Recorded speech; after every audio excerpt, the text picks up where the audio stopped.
wacho e kinde mabende koro gichwalo omenda makama nitie categories ang'wen mag chana. Nitiere needy, nitiere less needy, nitiere extremely needy, to nitiere vulnerable ka.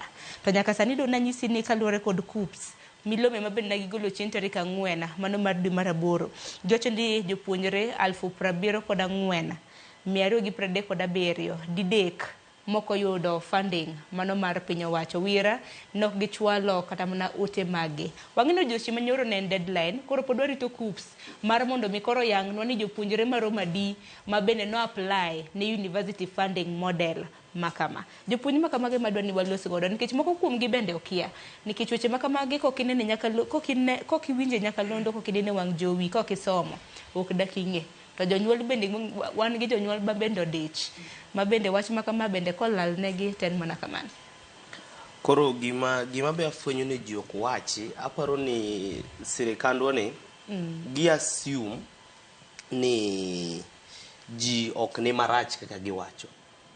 Iwinjo nikech ka in ng'ama ni ground nikech the simple details nitie details moko mathindo ma ji ignore ka. Mokwongo sirikal paro ni ji te nigi smartphones kada nyithindo gite nigi smartphones. Iwinjo ang'o miya wacho kamae nikech mokwongo kidhi na a simple setup, a humble background, donge ng'ama oya from a humble background, maybe in gi parents ariyo, mama uonge smartphone, baba unigi smartphone, donge kitemo apply gini awach kata ni nitie nyathi mani mbele ni. Iwinjo for example if my dad I used to apply kane apply gi Zimbabwe, donge mar kao help or anything. Ingeni sani ko wadwa matino temo apply with the same phone ok di through nango ni en gima asetemo ni aimei mar simu no akere no se kaw or anything manyiso ni kila ngado nyaka bed ni smartphone no se tim god application ok nyal timro nade mano ok nyal di through. For example ana ya Migori County Awendo Central Sakwa ka wuok kanyo makata nyathi wuok kanyo modhi Huduma Center. Iwinjo mano ing'eno tiyo gi fare.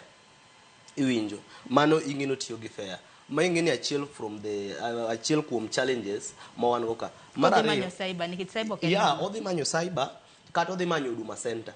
Kech awinjo ka PS wacho ni Huduma Centers wan go to king'iyo kata Migori wan gadi wan gachiel ma en Migori town. Iwinjo mano sida mo wan go ka. Another thing an owadwa nego join KU kaka koro sipna no be no wacho no sipna no be join KU owadwa matin. Application gini nyoro no hang ma application mare odhi gimoro saa 4 otieno. Dong deadline ma jo Kenya ng'iyo ga. Iwinjo it's okay mara ni odhi saa 4 otieno to kata kodhi saa 4 otieno to dugo gi complications iyudo ka gik mano apply.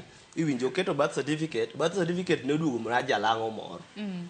Koro magi to gik mitimo na kipenyo tinyisi ni manyo Huduma Center kata timango imanyi kuonde machielo.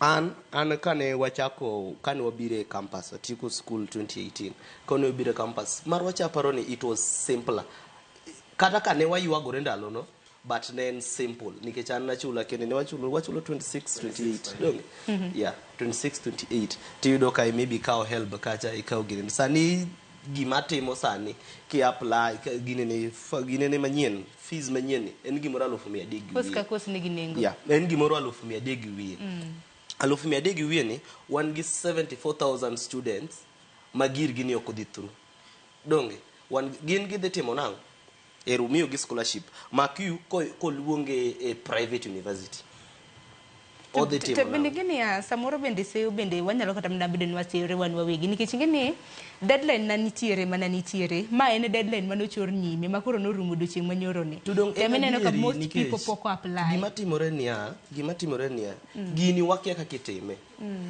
kidwa loso gik makama e Kenya kama ji ng'eny 155 million people. Iwinjo what you should do as a government kata as a people kata leaders ikungi kelo gimiluongo ni civic education. Ikelo gine gwengewa tinyiso jini wadwa timo kama to wadwa timo kama to wadwa timo kama.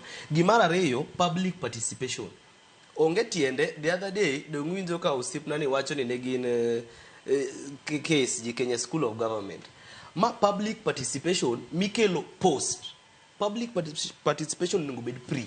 Gini koka wadwa timo kama to wadwa timo kama to public participation mi penjo jinia ni challenges mage ma ungo after usekelo gini udwa timo nango inyiso janyuol ni rit fee kik uchul, udhi chulo fee wadhi miyou, iwinjo. Kaka koro gima osiepna ni otang'o. Wadhi miyou, skul ji dhi mandi, imiye gino kawuono, gino wacho ni nyathino lukete band 5, to gin nyathi ma ok nyal.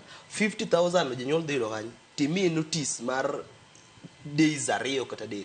Ing'e ni ndalo cha kata fee ne tin, to nong'eny no to ni nyaka kata bedo gi 1 month kata 2 months malunga rangi. Sani kweni dwa chako gocho ne ng'ani osebiro an gi ndalo 2. To jomisho dwe bende samoro pok oyudo kata omenda, osara pok odonjo. Wach mogik mondo osiepena gi bou, wach mogik ma nyaka achaka wache. Ineno giman sida maduong' man go gini en the criteria. Iwinjo, kiwacho ni janyuol ma an 5,000.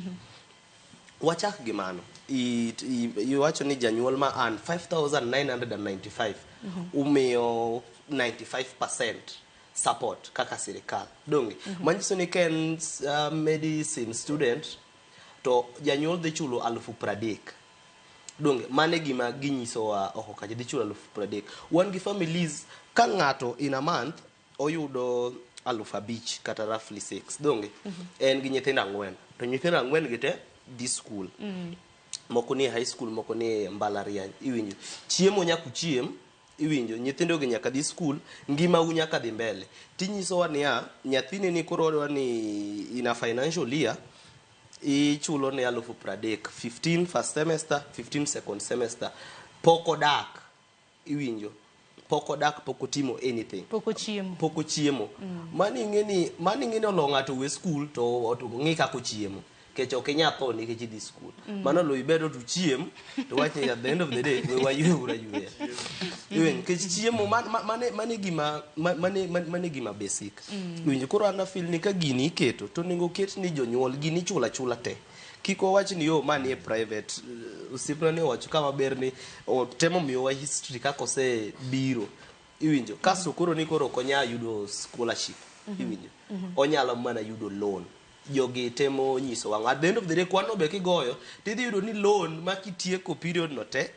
Ng'ami wacho ni ng'at monego yud pesa mang'eny mi support 95% loan ma obro chulo en close to $1 million, around 900 and something thousand.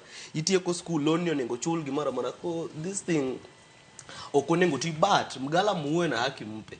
Kata ka odhi bedo kamano, kech kamano te kaka odhi bedo. At least wapuonji jonyuol gi nyithindwa kaka gini dhi bedo. Iwinjo. Taparo ni